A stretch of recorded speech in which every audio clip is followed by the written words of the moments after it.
Oh, anime, how atrocious you are. How absolutely awful you can be sometimes. A beautiful thing that, as the industry has grown, it's only bothered me more and more.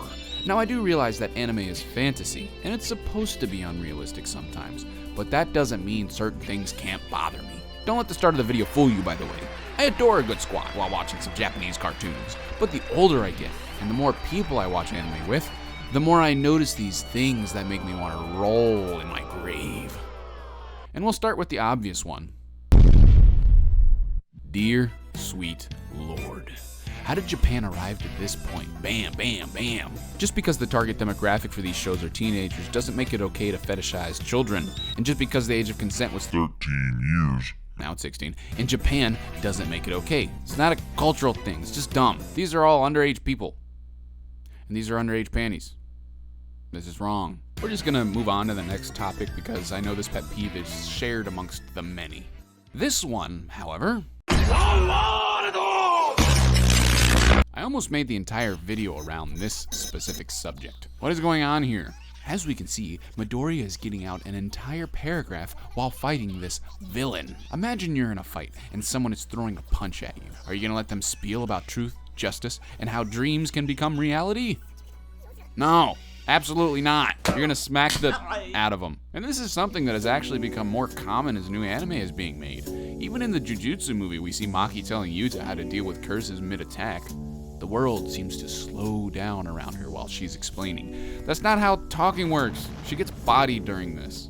Now, you may think I'm being over-analytical, but now that I've pointed it out, why don't you go back and watch any current-gen shonen? Boo! They do it all the time. At least with Dragon Ball Z, when they talk during a fight, it made sense. The pacing was good. Oh, but going postal, it's about the message they are sending to the audience. No! No! It's a poor excuse to deliver narrative. I hate it. And now that I've pointed it out, good luck, because it's going to bother you whenever it happens now. I despise violence gags. I guarantee you, if you ever hit someone in real life, it's not going to be funny. Unless you're evil. That's bad. And I do realize it's anime, it's not real life. The reason they do it, though, is what bothers me so much about it. So why do they do it in anime? To be funny? Bad reason. Pen over time? Even worse reason. Both of these are bad for any anime because it detracts from the show. It adds nothing of value. Instead of adding a legitimate good joke, this is usually the crutch most anime use to be funny.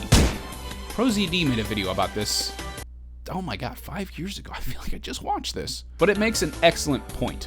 I mean, the title is called When an Anime is Clearly Padding for Time. It pretty much describes the essence of why I hate it, but in skit format. And before we move on to the next subject, let me at least shout out one anime that did it right. I don't care if she's a girl or a baby or somebody's grandmother. I'll still knock her out.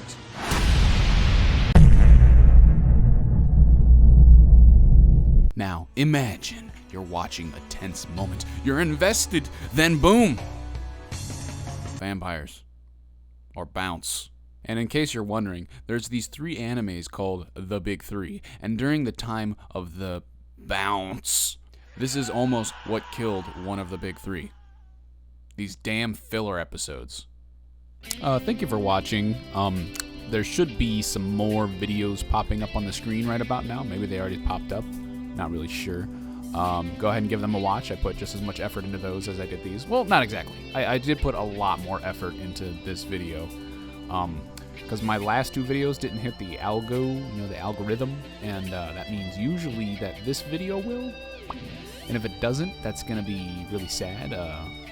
Yeah, go ahead and subscribe and all that. Hope you enjoyed, and later, y'all.